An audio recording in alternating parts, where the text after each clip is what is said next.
Hello, everybody, and welcome back to Two Wise Girls podcast. A reminder to like and subscribe. We are so close to being monetized. Just need to hit that subscriber count. And then today, what we have for you is our read through of chapters. I think it's 14 through 17 of The Lost Hero. And the only other thing I kind of wanted to talk a little bit about, because we didn't have a lot of information about it on Monday when we first recorded, was there was an Avatar: The Last Airbender leak. Oh, yeah. Yeah.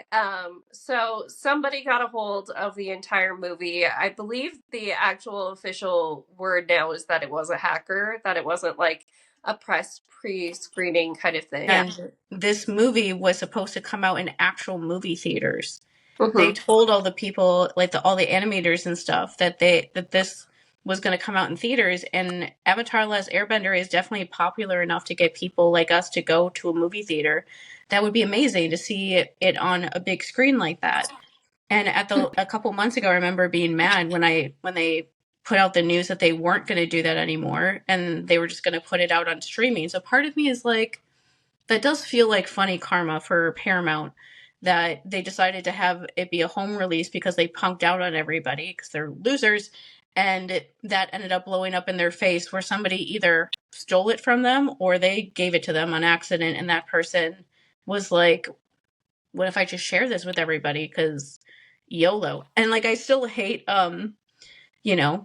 like leaks and stuff like this. Like, haven't really actually seen anything, at least that I'm aware of, that is coming from that, because I haven't watched The Legend of Korra, so I can't tell the difference between scenes from that are in that of when they're older and what this movie would be. But in general, leaks like that suck. I just think that I'm like laughing because the like discussions that I've seen are really funny to me, because it's people saying that nobody will question Katara and Aang anymore because Aang is now really hot.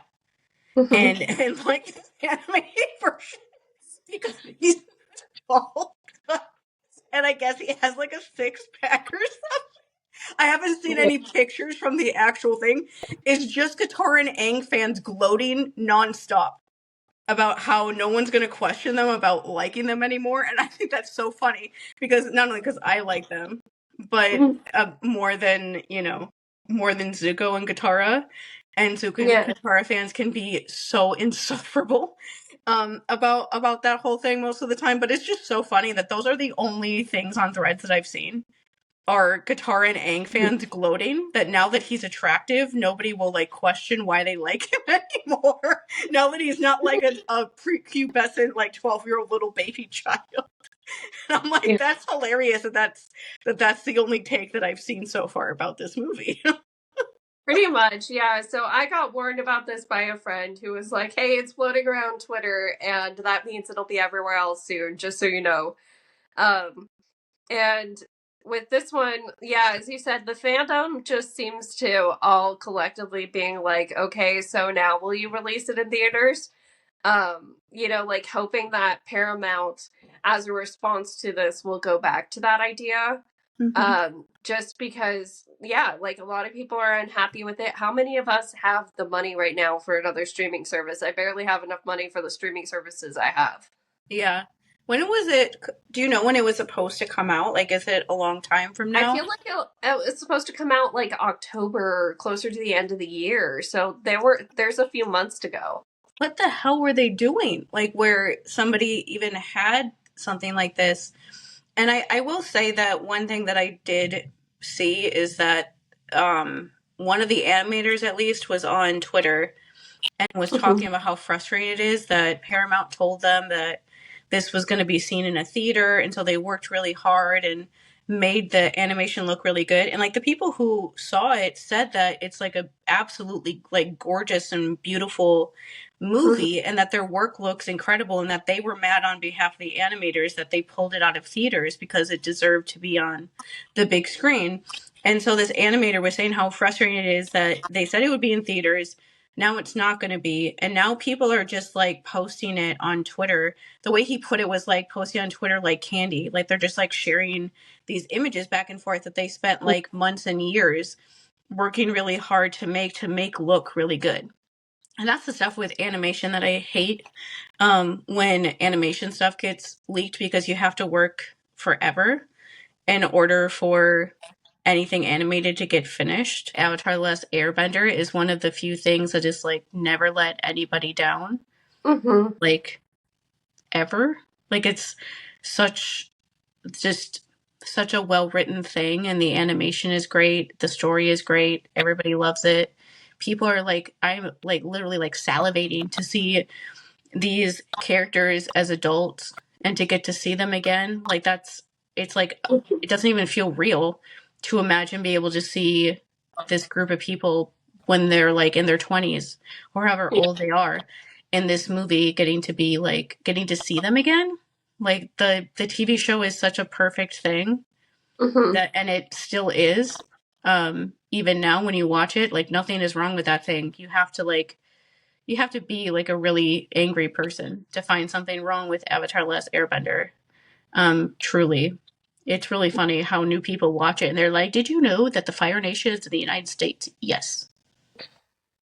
Yes, we know. Yeah. I'm trying to But find, like the cartoon was something for everybody though. Yeah. yeah. And like somebody was on Threads today was talking about how Zuko is like a perfect character arc. I'm like, I think he's Mm-hmm. one of the only actual redemption arcs. Like he Yeah. actually does it. Like he actually has to try. He goes, like it becomes like a joke on the show that everybody goes on like a life-changing journey with Zuko. Yeah. Except for Katara, because she doesn't get over being mad at him, and that would be me. I would never like forgive that. It would take years of my life to forgive that person, the same way that it takes years for him to win over Katara in any way. And Mm-hmm. so yeah, like they definitely, he goes through a whole thing, and I still maintain, like I can't post it in our video because Avatar: Last Airbender, like Paramount is like psychotic about copyright. They Yeah. claim absolutely everything nonstop. They don't let you post a single thing. It'll be like 5 seconds long and they'll be like claimed, and I'll be like, can you calm down? Yeah. Okay. I'm not gonna post video of Avatar: Last Airbender. You're such a killjoy, because I want to look at that show and watch it again. But the scene, I always say this, but it's true. The scene where Zuko is like practicing his speech of talking to the friends to try to convince them to that he's like a good guy now, and he's like, hey, remember me? I'm Zuko. I tried to kill you a bunch of times. And he's practicing the speech and everything, and then you look over and it's just like a frog that's Yeah. sitting there, and I'm like, that is every autistic person. Like the first time I saw that after I knew I was autistic, I was like, he has to be right. This is Yeah. not up for debate. Was it when the live action's coming out in June or something? Oh, the next series or next Yeah. season of it. And I like live in absolute fear of whatever they're gonna do to Toph. Yeah. Because there's like the thing that is amazing to me about Toph as a character is that there's so many things about her that are like unique and different than you usually get in a character like her. Like not only is she disabled, and that there's never a time where she like wants to be cured of her disability or something. Yeah. Instead it's just a part of her character, and it's not anything that anyone ever really questions or thinks about or whatever. It's just a part of her, and that's it. They just move on from it. And then, but to me too is the part where she's just not feminine at all. And it's Yeah. not because, of anything, like she's not like other girls girl or something. She's not doing that. She's just not like that.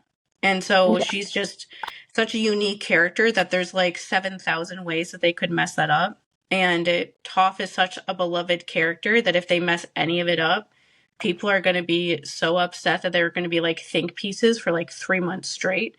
And I can't even blame them, because it's like, going into Avatar: The Last Airbender, how people feel about these characters.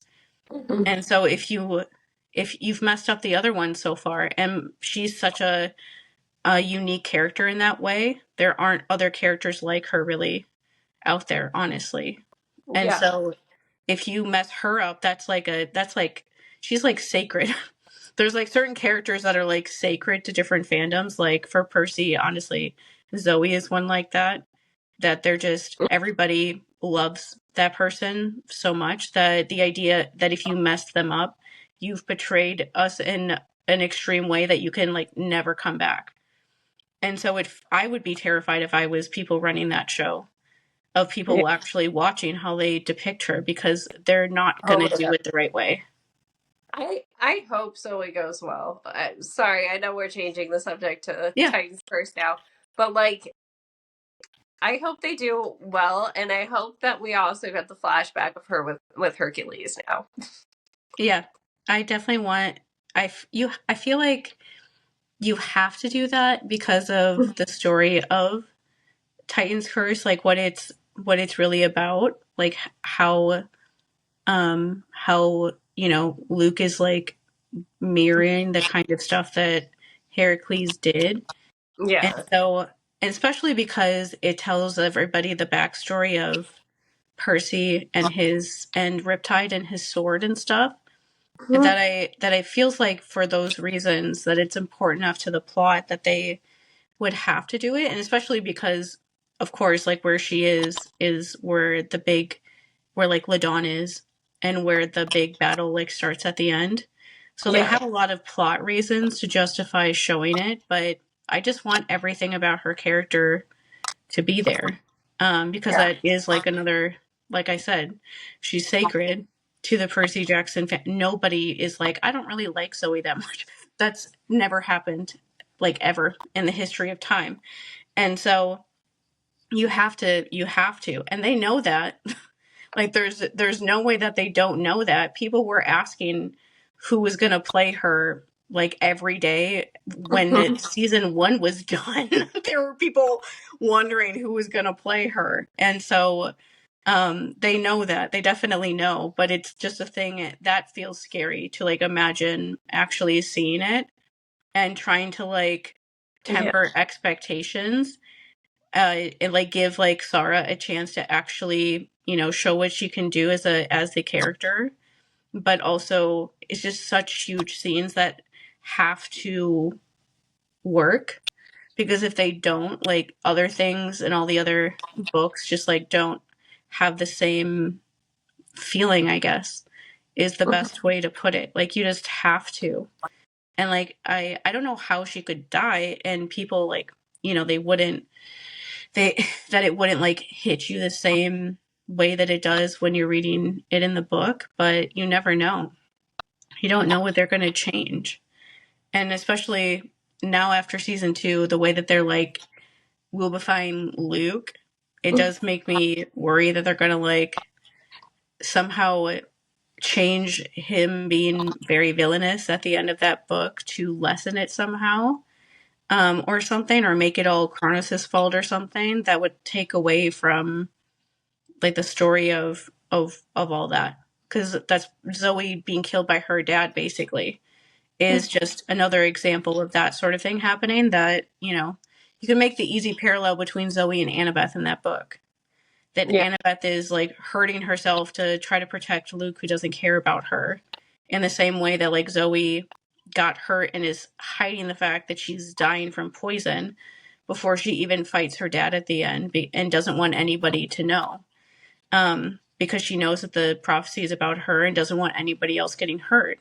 And then Percy is like, and then especially, honestly, the thing that makes me scared that they would change something is just because that part at the end of the book with Percy is when he's the most honest about how he feels about Luke. Like he goes on this whole thing that it's not right that like Luke is still alive and Zoe isn't. And he just talks about how wrong it is that somebody like Zoe is such a good person and how she deserves to be alive, but she's dead. But somebody like Luke, who's horrible, is still alive, and how he wishes that he was dead. And that whole part, like you have to, like, to me, you have to show Percy being in that sort of place on Yeah. screen. And I just worry that they're going to like lessen like him feeling like that about Luke, or it coming off in a weird way. Because like we obviously talked Yeah. about this before, but right now on the show, like if you didn't know anything about the books or anything, like the kids who haven't read the books, they are more mad at Chris Rodriguez than Luke. Mm-hmm. And on the show, they talk about Luke, how Luke wants to hurt Percy, because that's honestly how it is on the show. Luke only wants to hurt Percy, and Percy is mad at Luke. But it's like more comes across as like Percy's mad at Luke because he tried to hurt him, and Luke is mad at Percy because he thinks that Annabeth won't listen to him because of Percy. It doesn't feel like he is like going after Percy because of him trying to like stop what he's trying to do. It feels more personal in that way. And Yeah. so that could mess it up too. Of like you have to show that they actually don't like each other for like the bigger reasons. And instead of it just being like Luke just doesn't like Percy and that's why he's trying to kill him. It's not that. It's much bigger than that. And at the end of that book is when he is very honest about that kind of stuff because he just doesn't care Mm-hmm. about Salia really or anybody else. And so that's what I worry about when it comes to the stuff with Zoe, that her death won't feel as big because they like mess up the like before stuff. But whatever. Hopefully they course correct, make Luke a villain again. And Yeah. we might not have to wait as long because Harry Potter is coming out on Christmas. And so they're probably going to do what they did with Stranger Things and come out probably a couple weeks, maybe like a month or something Early. beforehand so that they Yeah. have time to like put their stuff out and get their stuff going before, because even if people don't want to watch Harry Potter, it's going to like It's gonna make completely, sense. Yeah. it's like I'm picturing like an avalanche where it's going to like supersede absolutely anything else that is going on at all. Not even just this, but like anything. And yeah, I am also already ready to compare Percy Jackson to Harry Potter and like rip it to shreds because that's like an obvious comparison that people will be making Mm-hmm. to Harry Potter season 1 to Percy Jackson season 1. They even have the same amount of episodes, 8 episodes. I think Okay. they literally just copied their production schedule, Probably. except with more transphobia and less caring about, you know, we made that, like, we talked about that last time, and I was mad at myself because I forgot the most important thing that you can use to trash that TV show just on the basis of how they're treating their child actors, even beyond the fact that they're using them as little fascism props to help fund anti-trans legislation around the world. Even if you don't like realize that or acknowledge that, they let um first Prince Andrew go to their set. Oh And yeah. Prince, just to like I'm just gonna say this shit, but Prince Andrew is in the Epstein files. Mm-hmm. He is somebody that Virginia Giuffre mentioned in her book that the way that he abused her was the worst that she experienced from anyone. The picture that like went everywhere was a picture of a younger her, like a 16-year-old her, with Prince Andrew and like Epstein in a picture together. Like people have known that Prince Andrew has been doing disgusting shit in general, even outside of Epstein, for since Epstein was arrested in like 2018. Like they've it's been a whole thing with like one thing that I thought was fascinating when all of that stuff became more out when one of the releases of the Epstein files happened is that Mm-hmm. the people in the UK were able to put together that that the royal family used Harry and Meghan, that whenever there was a story coming out about Prince Andrew and Epstein, all of the paparazzi people, all the different, gossip mags or whatever in the UK would run some literally made up story about Harry and Meghan instead. gosh, that's why they're so on them. Yeah, to cover it up. And that's something that Harry and Meghan have like brought up before, that they noticed that pattern, but now people know that it's actually true. Like they were like bringing horrific harassment onto Harry and Meghan to cover up like child sex crimes that Crazy. the Queen's brother was had done to people when people were trying to like put out articles about it.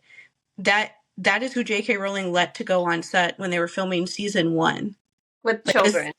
he's been involved with this stuff for at least 10 years before this season was filmed, and she let him on set with children. Like almost the entire cast is children set. And then also I forgot to mention that she was in the Epstein files, emailing him and like Yeah. inviting him to go see the Cursed Child play. And Yeah. and she posted once about it on, like, she's only posted like 5 or 6 times since that happened on Twitter, because I think she's trying to like not say anything so that people forget. But she posted once and said that, oh, this is just silly, I would never do that. And I was like, okay. But like the top reply underneath is somebody comparing like the way that she like writes Twitter posts, the way that she like signs her name and stuff like that, and then posts a screenshot from one of the emails where they're redacted who wrote it, and it's this exact same writing. Like the Of exact course. same abbreviation, the exact same, like like people write like XO or whatever. She did that, like it was the exact same thing. And they're like, are you sure that's not you? And it's like, it's very obvious that it was her, that she was emailing him to try to get him to go to see The Cursed Child. And was obviously trying to like get into that group of people. You don't invite Prince Andrew to your set in 2025 if you're not trying to like get into that like group of people, especially when you're British and you know all these things already. You want to get into that upper echelon of people. And I was just like, oh my God, I can't believe that I forgot to talk about her in the Epstein files, because that's just always awful. There's nobody on the planet that would hear that and be like, maybe she's not that transphobic or whatever. Like sometimes people try to believe about that stuff. That's just definitive. I thought it was really funny that she Yeah. was in the Epstein files. Because I'm like, of course you are. I should have Yeah. thought to like search for you, because She you likes would buddying be. up to creeps. It's just her thing, apparently. But yeah. Because she knows what I think of her. I don't like bullies. When one shows up on my doorstep, they end up spending a lot more time there than they planned for. So, where we left off, let's see. The last part that we read was a Jason chapter where he had a dream about Lupa, the she-wolf goddess from Roman mythology, basically telling him to come back to this area that seemed familiar. It was surrounded by redwoods, kind of like stone mansion ruin place. Yep. Yeah, so we pick up this immediately after that nightmare, him waking up in the Zeus cabin. And this is our first time in the Percy Jackson universe hearing what the Zeus cabin like actually looks like, because Yeah. I mean, as we find out, Thalia did spend some time in there, but it's not something that like, Percy ever walked in and looked inside of in a way that he has it, like the Athena cabin when he goes in and gives Annabeth a hug while she's looking for her Daedalus maps and stuff. Let's see. So because this cabin is so unused, Jason doesn't even think it has a bathroom at the very beginning. I thought that was an interesting detail of like, well, this is just here for show. Even though, like, that doesn't seem to be a problem in the Poseidon cabin. Poseidon was just like, you know what, I'm probably going to break the oath, so let me give my kids a bathroom. And Zeus was like, I gotta maintain the image. Yeah. And also, like, that's Rick being like, when's the last time any of my characters used a bathroom or even mentioned going into one? Yeah. Maybe in the lightning theme. Where furniture, no chairs, tables, or dressers. Overhead, there's like a thunderous sky thing going on, kind of like how Percy has a fountain giving him that continuous water feel. The Zeus feel is a thundering sky. I mean, like, I hate always comparing things to Harry Potter, but like the Great Hall in Harry Potter, doesn't it have like a sky that can be Yeah. weather controlled too? Yeah. Let's see. There is a 20-foot tall full color statue of Zeus. And Jason keeps thinking of it like he kind of looks like a hippie though. And so he's kind of, when he thinks about Thalia, the fact that she had to sleep here at some point, he even thinks like she probably just didn't want Zeus looking at her all the time. Zeus as a hippie would be terrifying. Yeah, it would definitely be like performative hippie. He would be like Charles Manson. Oh gosh, yeah. Like a hippie, and then would be like, actually, I'm going to create my own cult. That sounds way more fun. That's honestly what Zeus is like. So that kind of works out if you just like pretend like he doesn't wear like a Hawaiian shirt and talk about peace and love while he gets high on mushrooms or something. I don't know how to picture hippies beyond that. Yeah, I don't either. Let's see. So he mentions that the trick that he did at the campfire last night to prove he's the son of Jupiter, that took a lot out of him, and so he got bad sleep. Plus, he also is exhausted from that still. Let's see. The other kind of like screaming in our face, oh, he's Roman thing of this chapter. He gets a set of clothes laid out for him, and it includes a Camp Half-Blood t-shirt. And he's just like, nope, I don't want to change. I mean, he does end up changing into it, but he even states his own reluctance here. Jason. I will say that him pretending like he's fine when he's actually not, like physically, is definitely a trend with him. He does that a lot, where he just like is like, yeah, I'm super cool, tough guy, and don't have any feelings, and he like passes out. Yeah, I don't know. He just seems to try to be such. Well, okay, in the way that Annabeth is the thing that pulls like Percy out of, like his various states. I feel like for Jason it is just this tie of like Romanness, because like Yeah. it's not a particular person, but even just him being like, I'm not gonna wear this other uniform, so to speak, because things are so militant in like Roman society. That feels like, oh, this is just more Romanness on his behalf.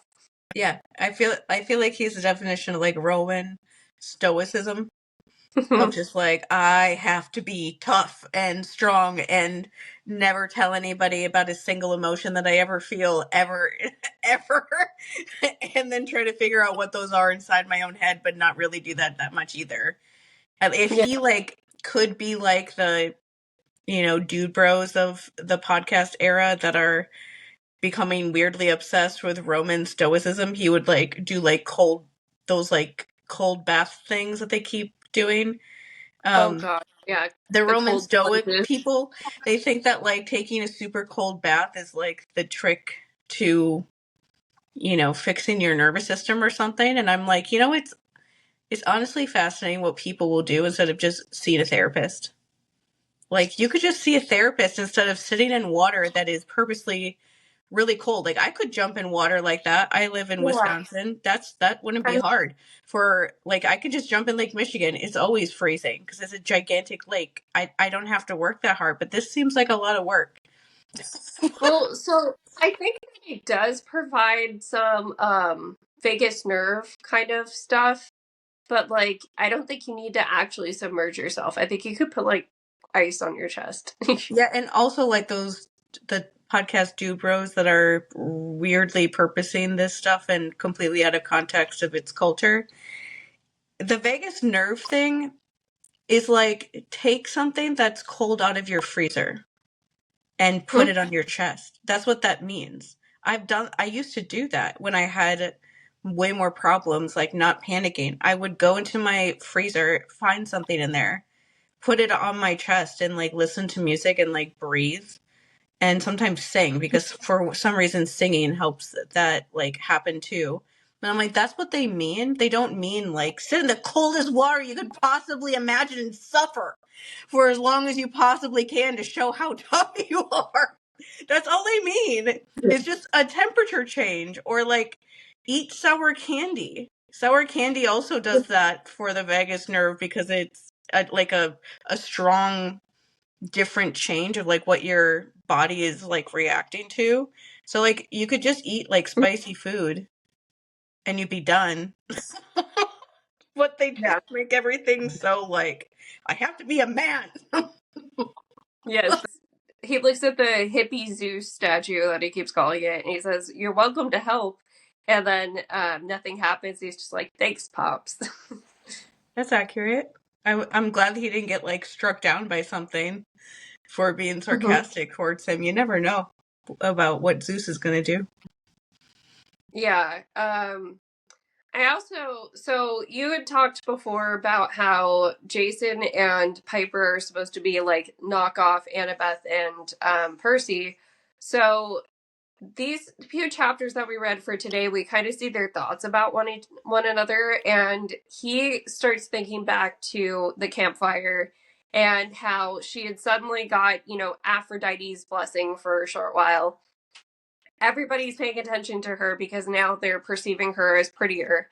And he didn't want to come off like that. And he's just like thinking, I don't want her to think it's fake. Like, I don't want her to think that I suddenly only care because she's pretty. Like, that's not what this is. And I really hope she doesn't feel that way. Yeah. I do think that Hera was literally like, well, Percy and Annabeth are really annoying, but they really seem to like each other. So why don't I just like smash these two people together and make them think that they also have those feelings, because that's how easy it is to have that happen in real life with humans, obviously, right? That's what a god would think. Yeah. But I do think that that's why she did that with making two of them, two that she thought would have to go on like quests and stuff, have feelings for each other. And now this is basically Piper and Jason for the next few books is like constantly trying to figure out if their feelings are real or not, because Yeah. they're somewhat aware at this point that they're not, that like the memories they have are not actually real, but they still feel them. It's like when you have like a dream, a weird dream or something, and you wake up like freaked out or scared or whatever from the dream. Like the dream itself isn't real, but you still like felt all of that stuff anyway, even if it's not real. Or like when we watch, movies and stuff, you still feel that even if you know it's not real. And that's basically them right now, except it's about their romantic life. Yeah. Let's see. But anyways, he ends up going to Piper, formally asking her to join the quest. She's more like, she's still shell shocked over what happened too. And she's just upset that Aphrodite took her snowboarding jacket. She's left by my own mom. Yeah, and it's kind of cute. He says, "We'll get you a new jacket," but like it ends up happening for her in a different way. I just think it's cute that he is like, "Oh, it's okay. We'll figure it out." Yeah. I'll get your jacket back for you, sort of girlfriend. He notices where Thalia actually had a little sleeping spot set up. And he also notices it's in the one part of the room that like isn't directly facing the Zeus statue. Um let's see. In her little corner, she has a bunch of pictures that like very clearly, if you've read the last 5 books, are Annabeth and Luke. So pictures of their time together when it was just the three of them, mostly, it sounds like. Mm-hmm.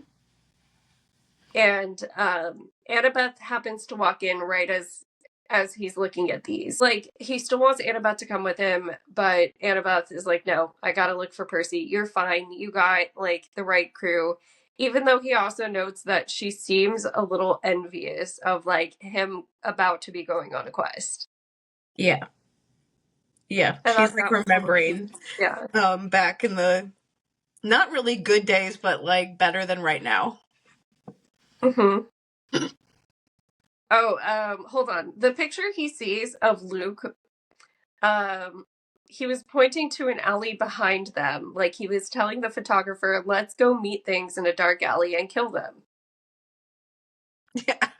The Just have, the the line that I thought was interesting too, that I think it's interesting, the like selective memory that the fandom has about things, that like they'll take like a line that he says that Rick Mhm. writes in one of these books and overanalyze it to death and like make like leaping judgments on characterization, and then other lines they just like act like they don't exist. And this part of that where when Annabeth is telling him like who Thalia is, sort of, and who Luke is and stuff, he says some comment about like how, oh, I don't think Percy is the only person that she actually loved, from how she answered that question. And I'm like, oh, that's interesting that nobody ever brings that up. that Yeah. that in the Lost Hero he picks up on the fact that she also had some sort of feelings for Luke. Like, yeah, she did. You guys, do you guys remember how that happens? Nobody talks about that. Like, no, they don't like to talk about that. I get like why, but I just think it's funny that nobody ever brings that like little detail up. Like, this is kind of a big thing that is going on. That it's not like all in Percy's mind or something. That was part of the whole thing with him being a weirdo. It's Hmm. fine. Now he's dead. Um, Jason's already getting an inkling of, like why Chiron might have said that. Annabeth is just like, well, maybe you're just like Thalia was, and you're a loner, and you can survive on your own just by being out there, and that happens sometimes. He's like, it doesn't make sense that I would be on my own, and like, also, why do I have this like brand then if Yeah, I was on why my did own? would he brand himself with that? That would hurt a lot. Like, I don't know if he's that like metal to brand himself with something without somebody else making him do it. It would be like Um, practically impossible for most people to actually yeah, pull it off, let alone a child. yeah, you'd have to be like on drugs or high or something just to like stop like the pain that you would feel. Um, but what I was gonna say about this part that I thought was interesting about the two different camps is Hmm. that the Greek kids legitimately do not even see another camp as a literal option, because Annabeth can't like think of another. She's trying to think of other things that he could do, and he's like, yeah, you would be brought to this camp. This is the only camp she can like imagine ever existing. Hmm. She can't imagine another one even being around, and so she's like, if you weren't here, you would have to be like out on your own then, because to her there's no other options. It's just Yeah. like they legitimately can't even. If somebody was gonna think like maybe there's a Roman camp, it would be Annabeth, but she can't even like conceive of it because it's just like not something that they ever thought could possibly even be there. Yeah. So it's kind of crazy that they have no inkling of it, Mm-mm. like at all at this point. Um, she goes over what his brand is. She's like, well, your brand it has an eagle. That's the symbol of Zeus, your father. So I guess that kind of makes sense. Mhm. There are 12 lines in it. And she's like, maybe that stands for years, and you'd been making them since you were 3 years old. And then the SPQR, Senatus Populusque Romanus. Um, you know, why you would burn that on your own arm, I don't know, unless you had a really harsh Latin teacher.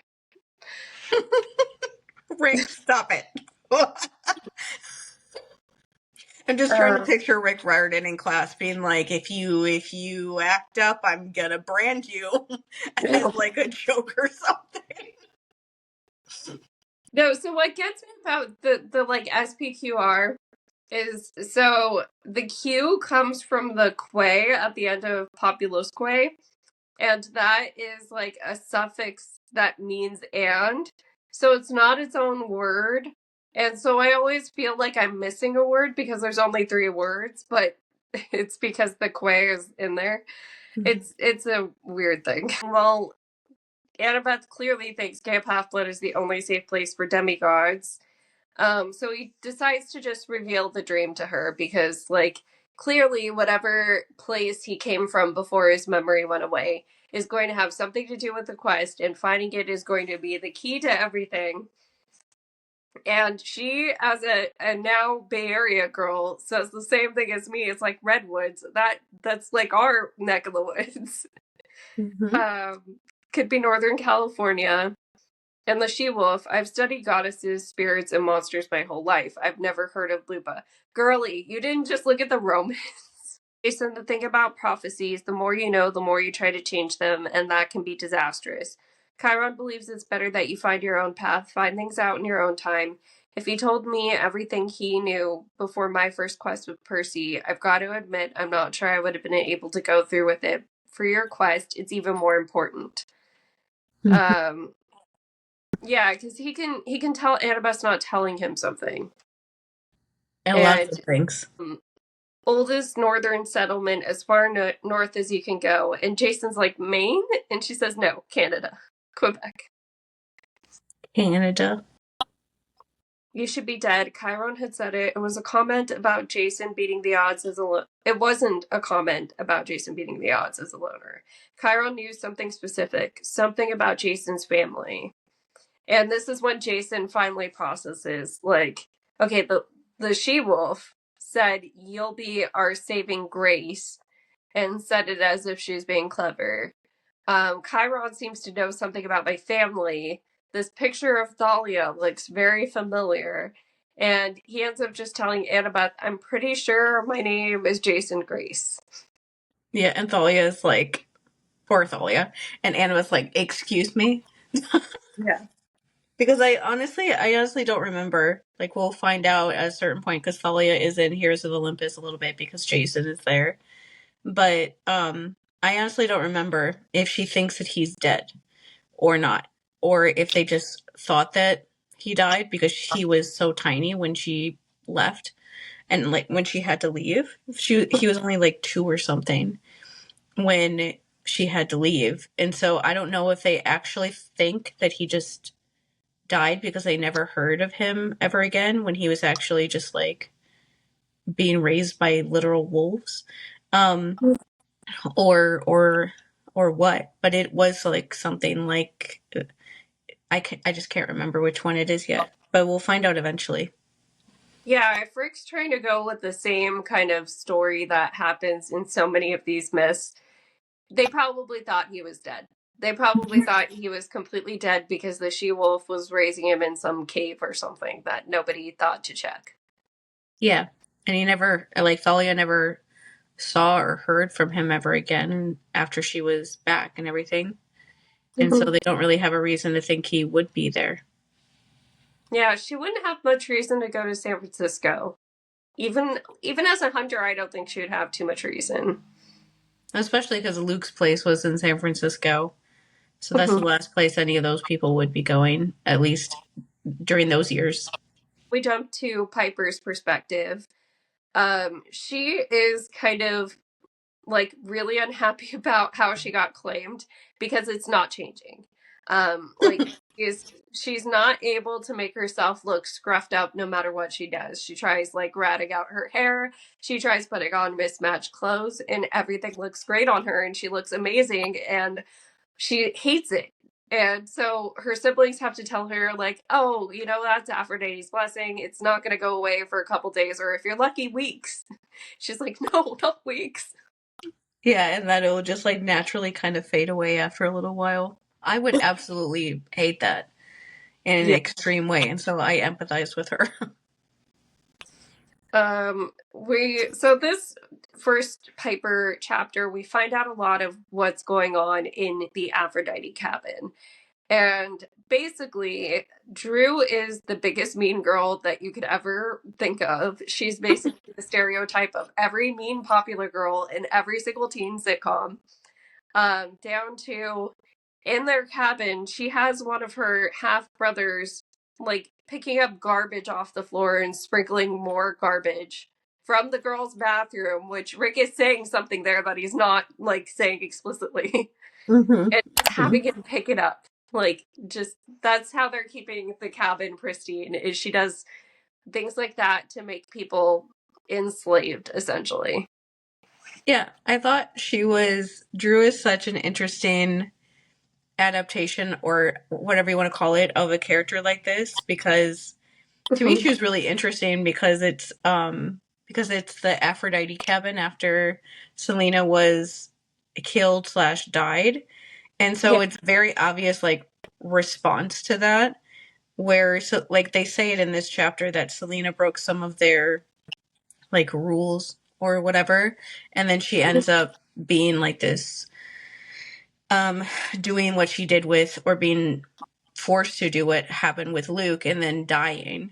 And so to me, like, Drew is somebody that just saw all of that happen and feels like Silena made them look bad or something. And so now is like doing this extreme where she's using her Charmspeak powers to just like control everybody.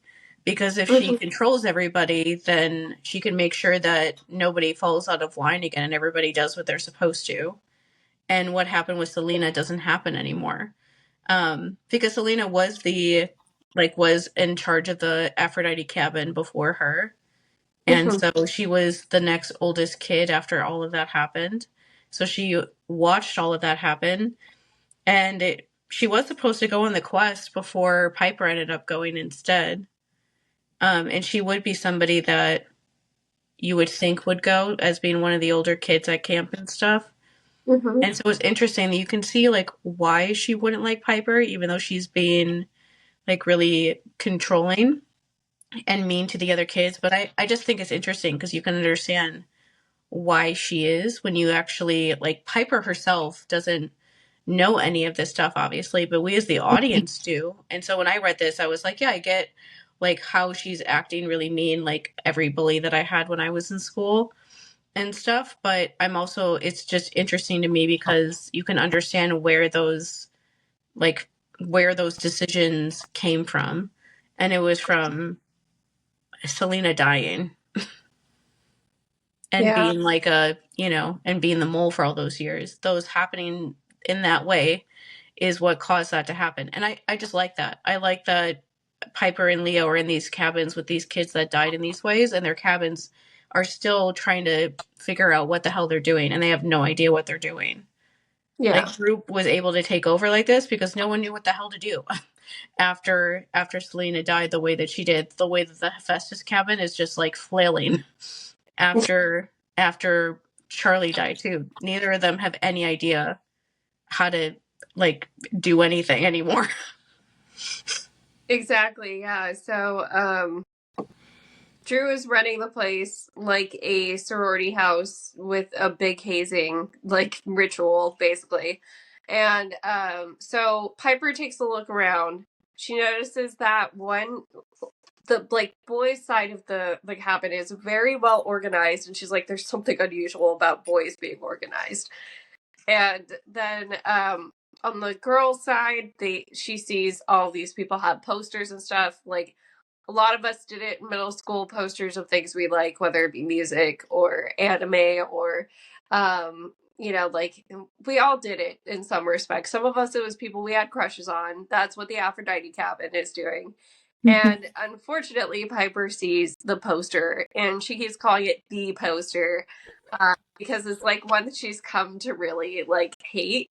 It's a poster of her dad basically looking like like the cover of a romance novel, really cheesy romance novel, in his little like fake Greek god kind of stuff called King of Sparta. She said he looked just like he'd been rubbed in oil, his short black hair gleaming and rivulets of sweat pouring off his rugged face, those dark, sad eyes facing the camera as if to say, "I will kill your men and steal your women. Ha ha." I can picture that. There's a lot of romance books in the 90s that are like that I never read, but they were definitely there. And I Yeah, would a lot stare of at them the and just be same. like, It was always like a dude with that had like a lot of muscles, and then a girl clinging onto his leg and looking up at him. Yes, for some reason. That was the go-to pose. Every time. And I was just like, can you guys chill out? Let's see. So, she also starts thinking about Jason. He was the only person who'd been genuinely nice to her after her claiming, like, he cared about how she felt, not just about her stupid new clothes. God, she wanted to kiss him, but he seemed so uncomfortable, almost scared of her. She couldn't really blame him. She'd been glowing pink. And so, yeah, like just like how he was thinking about, I hope she didn't think that I was only approaching her because she was pretty. She was pretty, but like, I hope that's not the other reason. So we kind of get she senses that in him. So at the very least, I don't think Hera picked the worst people to do this with. Like, even if it's still fake, they both seem to genuinely like be trying. Yeah, Piper and Jason are, good people, and they care, and they're empathetic people and care about people. And those memories, like I said before, no matter what, the emotions behind them are still in their heads, even if they know that they're not real. And so they still feel something enough to like figure out what the heck they're doing for a while and see if they can make it work. Like they try for a while before it takes a long time before they, aren't together anymore. But I was just thinking about the fact about how later on Piper ends up becoming queer, and I'm like, is Aphrodite being weird about that? Like by trying to make her like aggressively like Western civilization, I guess, version of like feminine by making Yeah. her like pink or like wear pink. I hate the color pink. My mom was just telling me this literally like on Saturday that I always hated the color pink. Mm-hmm. It wasn't like you were social. No, like when I was like a little kid before any of that socialization stuff could ever take effect, I've just always hated like especially hot pink. She's like, Mm-hmm. you would wear dresses if there was like other colors on it besides pink. But if I ever tried to get you to wear something that was like just like that hot pink color that like little girls wear, I would like absolutely refuse to wear it. When I was like little, like really little. And I was like, yeah, I just hate the way that color looks. It has nothing to do with the like socialization stuff of like girls are supposed to like that and so you don't or whatever. No, I just don't like what it looks like. And so it just reminds me of that of like, is she being weird about Piper being queer or something where she's trying to get her to be more stereotypically feminine or something? I hope not, because that's annoying, but I have to like wonder about that just because she probably would know something like that about her out of like, how the gods just like know things like Yeah, that. I feel And then like if anything, the god of what do they call it? Compulsive heterosexuality. The god of yeah, compulsive combat. heterosexuality would be Hera. I don't think it would necessarily be Aphrodite. I just think she would be too caught up in like, well, I'm straight, so my kids must be straight. Yeah, and she would want to write like romance, like make up some romance story in her mind about like her kids and stuff. I don't know. It's just one of those things that I don't think that Rick Riordan was thinking about these sort of things when he wrote the book this intensely, but we can because we know that these things are part of their characters. So I'm gonna think about them the whole time that I know them. Yeah, That's just how that works, guys. exactly. Let's see. So she gets to talking to the kid that's cleaning up the floor, Mitchell. And she's like, what did you even do that Drew has you on this, like, garbage duty? And it turns out that when she got claimed, he said that she might not be so bad. That's Yeah. all he said. And that was enough for Drew to be like, okay, you're picking up tampons off the floor.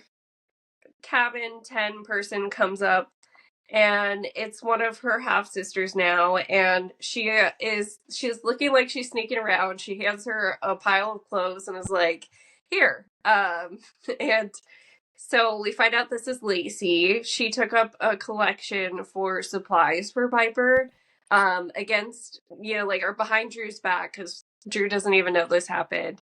And it's kind of one of those situations of like, we just did this nice thing for you, but don't tell anybody. You have to wear the shoes of shame.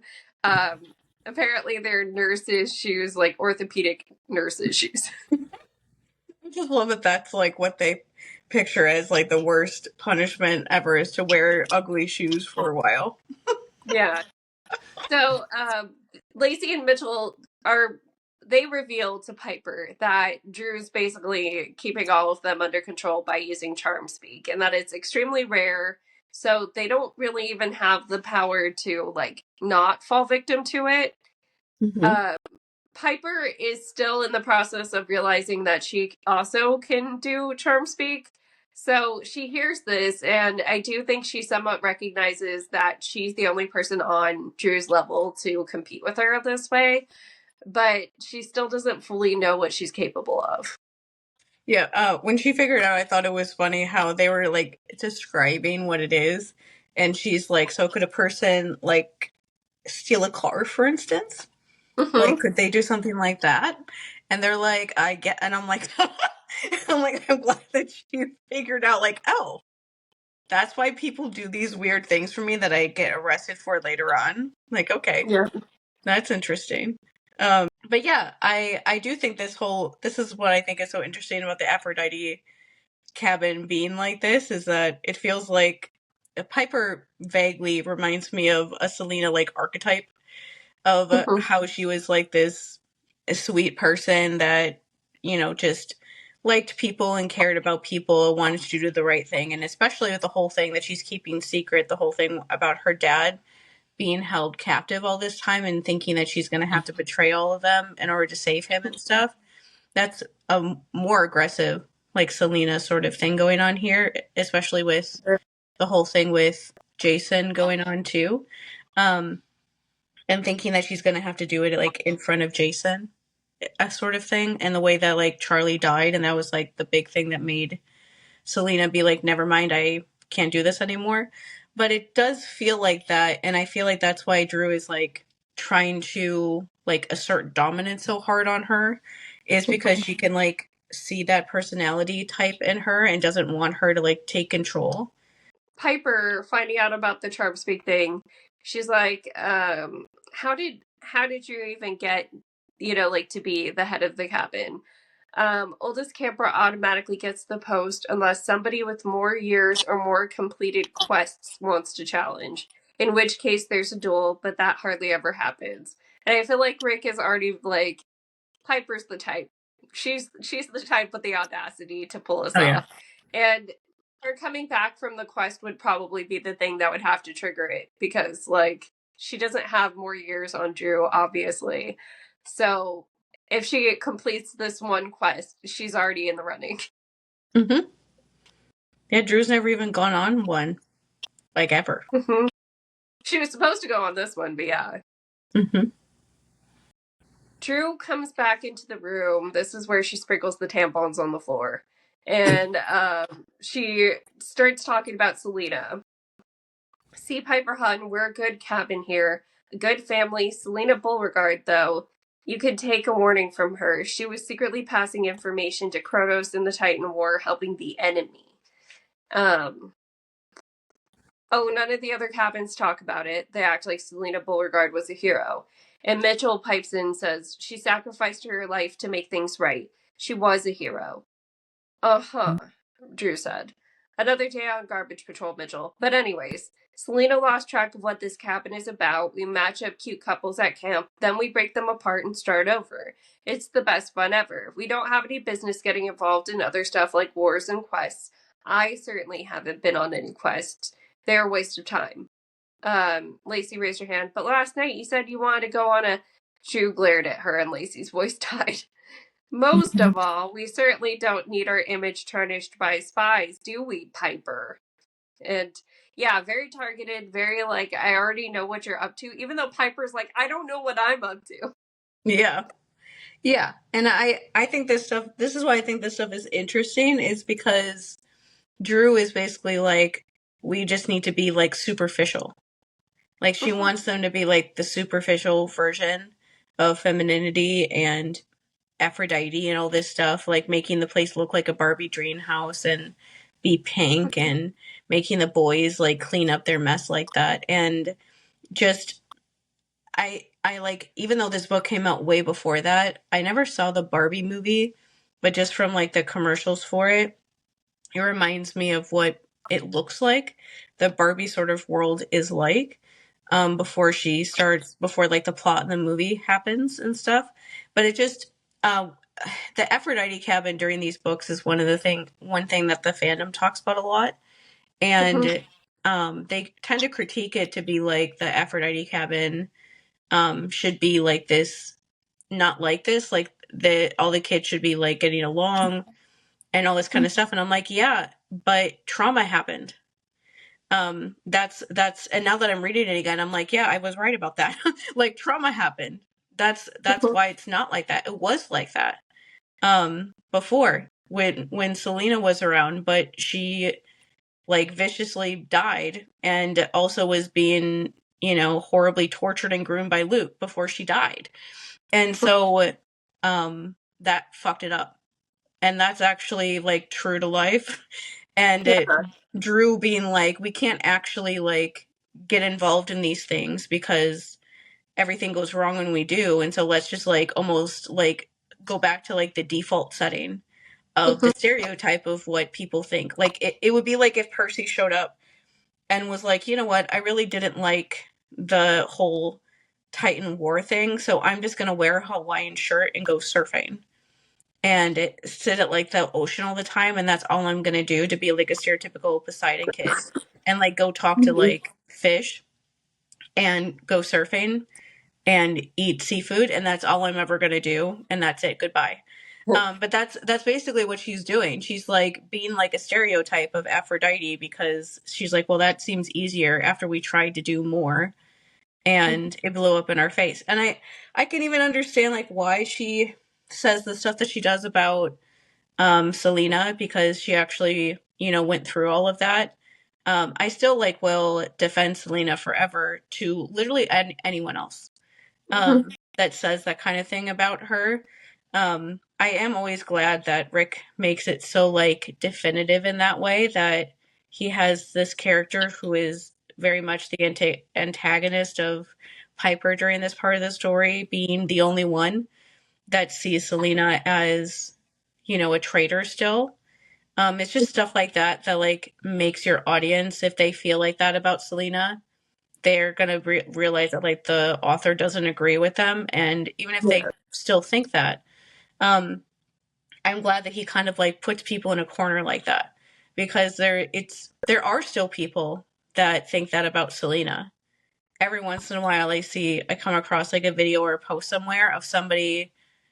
I just the other day I saw like a multi-part video series that was somebody explaining why like Silena is a traitor and Silena is like a horrible person and that they'll never forgive her and all these things. And I was like, I feel like actual like human pain in my body, like watching this, because I just think like, wow, there's a lot of people in the world that if they knew what I did to survive my life, they would hate me. Because that's just like what I think about that. You have to do really fucked up stuff to survive situations like that. And Yeah. I'm just glad that Rick is like making his series be one where like everyone just agrees that she's a hero, and that's it. Like end of story. And if you challenge that too much, he's going to make sure that nobody else agrees with you just to try to control that a little bit. Because it's too easy. Like we just talked about that for like 3 hours on Monday, but like it's too easy for people to take people like that and make them the villain when they're not. They're absolutely not. Yeah, She Drew was not. is just making it like me versus her. This is my way of making myself feel like I'm better than her. Yeah. Um, yeah, she wants to feel superior, so that's why she's the only one bringing it up that way, where everyone else is like, I feel like as Aphrodite kids, they probably even see the love in her final actions of Yeah. like, they probably felt that, and that's Yeah. what And makes it beautiful to them. I think Drew too is one that feels like the pressure of everything went so wrong with Silena at the end that I feel the pressure to like put everybody on like the right path. And that is a lot of pressure, and that is like a trauma response, honestly, is to kind of like like go extreme in the other direction, and instead like try to control everybody and everything so that nothing could possibly go wrong, because Selena isn't there anymore, and so if something else goes wrong, it is her fault. Yeah. Kind of. She would think that it would be because she's the head of the cabin now. And that's a lot of responsibility. Before, Selena was always there as the head of the cabin. It's easy to kind of like blame or be annoyed with the person that's in charge because you're not the one in charge. But like once you actually are the one in charge, it's like, oh crap, this is all actually down to me now. What do you mean that I'm the one in charge now and I'm the one responsible for all these kids? I have to make sure that they won't die like tragically and horrifically, and like some people out there might think that they like betrayed us by working with like the bad side and stuff.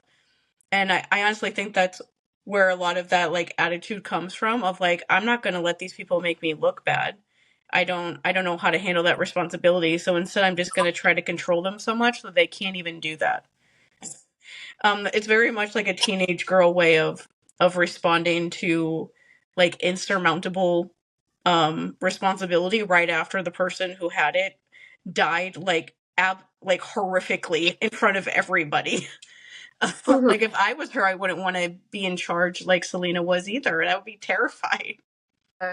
So this whole like Drew trying to show herself up to Piper leads to Piper dropping, like, my dad is Tristan McLean, and it's very much because she can sense this popular girl energy. She's like, I know what I can immediately say to have one up on her, but I feel like she probably regrets it so immediately because all of the questions that she goes way out of her way to avoid are all coming at her then of like, can your dad give me his autograph? Yeah. Is he actually that good looking in real life? Do you live in a mansion? Are you rich? Yeah. Like, what do you mean your dad is the king of Sparta? And I forget who it is, but I just thought it was so funny that when she says that, just to like shut her up, how one of the kids like looks at the wall and like looks at his poster like that, like that's your dad? Like that would be my reaction too. Yes. If I idolize somebody like that and then they were like, "Oh, that's my dad," I'd be like, that person over there? Like, what do you mean that's your dad? They like are like, what? That was really funny though, especially how Drew tries to like be like, you're just lying, and like, why the heck would, like, I get that people compulsively lie about being like related to celebrities, but this is not like a kid being like, I have a cousin that lives in Canada or like I have a boyfriend who lives in, the next state over or whatever. That's not like that sort of lie. That's a very specific lie. Yes. Let's see. So someone asks her during this like period where they're all gawking at her dad, have you had your rite of passage? And so she's like, what is that? You get someone to fall in love with you, then you break their heart, dump them. Once you do that, you've proven yourself worthy of Aphrodite. Like, these kids are, and this is where the part comes up where you're like, oh, Selena broke the rules because she fell in love and stayed in love. Like, Drew kind of calls her out on, like, that's what happened. It's because she actually loved Charlie. Sure. I feel like Aphrodite just wants her children to be a soap opera to keep her entertained. Yeah. Let's see. Drew goes back and gets dressed in some of the clothes she was just given. And when she comes back into the room with all of the people, she finds that the poster of her dad is now wadded up in the garbage after Drew was like, that's not her dad. Oh, come on. Yeah. And Piper starts kind of sowing the seeds here with some of her half siblings of like, we don't have to put up with this, right? Like, you know that you don't have to listen to her. And oh my god, this part, I was just like, can somebody stop these children from gaslighting these other children? That's basically all they're doing. with their Charmspeak. They're taking turns gaslighting them. Like, she says, like, you don't have to put up with this, and they start, like, reciting it, and Drew is like, she's just manipulating you guys, and I'm like, well, so are you. Like, but can somebody stop getting the kids that know how to do Charmspeak to have them be doing it on their siblings all the time and have them actually figure this stuff out for themselves? Right? That she at least, like, even if it is her power, because she doesn't fully understand it, she's not using it intentionally against people ever. No, she's just like, I really want these people to do this. It's like that sort of a thing. Like, she really wanted to steal that car to tell her dad that he's a loser. And so now she's like, really wants these kids to just, stand up for themselves. And so they start magically doing it. And she's like, oh, am I doing that? Piper telling Drew, Aphrodite is not about this. Like, well, what is she about? See, she doesn't have a clue. She can't even say anything because Piper storms off, like, tears in her eyes after saying that. But yeah, she's just basically, like, telling all of her siblings, none of this makes sense. We don't have to live like this. What are we all doing here? Yeah, like, why is everybody just like worshiping at Drew's feet? That's not what a headcanon person usually is like. Let's maybe let's work on this. Yeah, and then Leo swoops in with Festus. Yes. So our last Piper chapter is about this moment when Leo comes up. Everybody is, of course, scared of Festus when he first comes up because he's been terrorizing the camp for a while. So they're all like, "Oh no, the dragon's here!" Yeah. And Leo's like, "No, people of Earth, I come in peace." Let's see. His army coat and his face were smeared with soot. His hands were grease stained, and he wore a new tool belt around his waist. His eyes were bloodshot. His curly hair was so oily it stuck up in porcupine quills, and he smelled strangely of Tabasco sauce. He was like up all night, like fixing the dragon so it could fly. Yeah, so I had speculated that he probably saw parts of the ship that's eventually, I guess, going to be the Argo 2, but that wasn't it. He saw the actual wings that are supposed to go on Festus in that little workshop. Mm-hmm. So that's what he was working on all night, just attaching them. He also repaired Festus's circuits. He says mostly, though. And one of the other Hephaestus kids, Nissa, calls him on this. She's like, what do you mean mostly? And, like, Festus is twitching and, like, not doing well with a bunch of people crowded around him with weapons. He's mostly okay, though. That's the good part. I liked how they asked him, like, how did you even get close enough to it? And he was like, I'm just quick. Like, yeah, that's it. That's definitely it, Leo. Thanks. He says, I'm quick and lucky. You're not lucky. What are you saying? Right. So he's still afraid to tell them about it. Jason, of course, is like, Festus means happy in Latin. And just like, you want us to go sail on Happy the Dragon?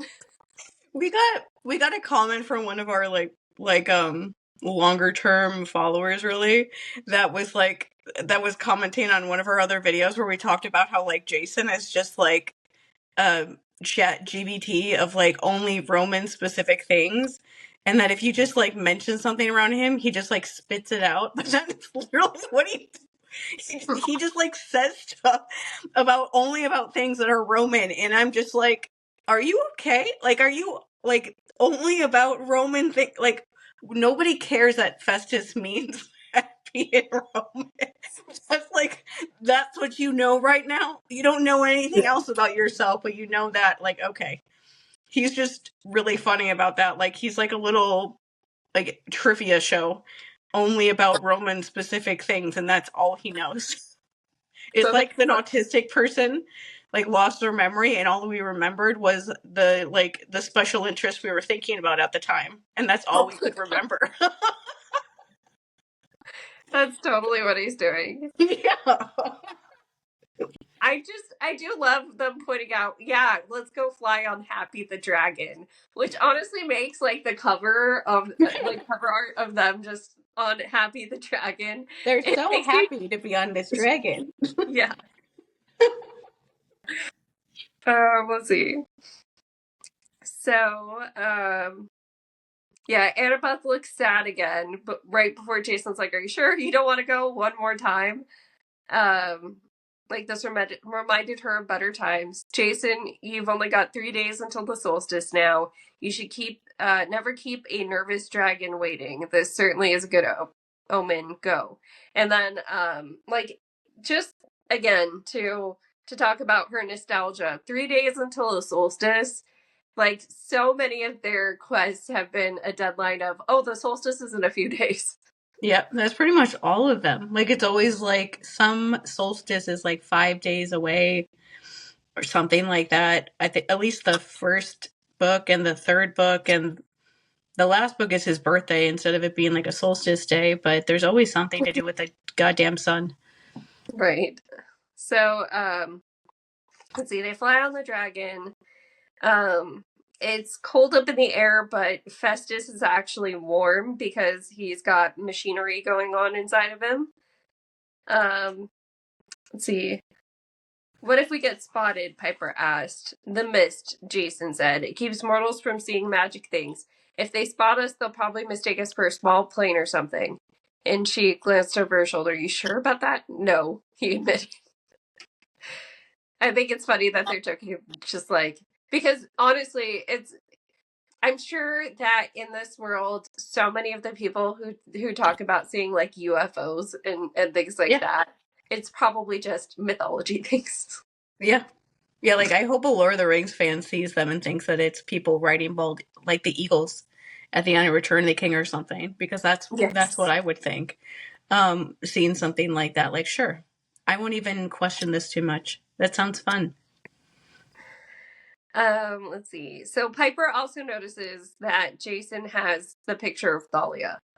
And, of course, this is her perspective. She doesn't know who it is. She just says the girl with the dark hair. But we know from the last Jason chapter, he just saw a bunch of pictures of his sister. And he had been asking Annabeth, like, how old is she now, kind of stuff. Very much interested in finding out more about her from the sounds of it.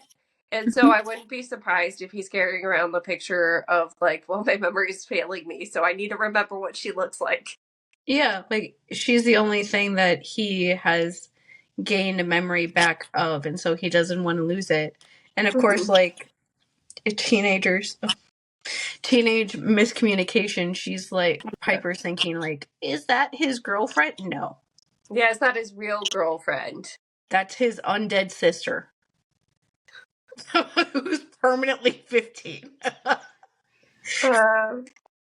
So yeah, this is where Jason decides to tell Piper and Leo where they're headed, which, like, you probably should have said something sooner if you're already flying. But she asked where are we headed. To find the god of the north wind, Jason said, and chase some storm spirits.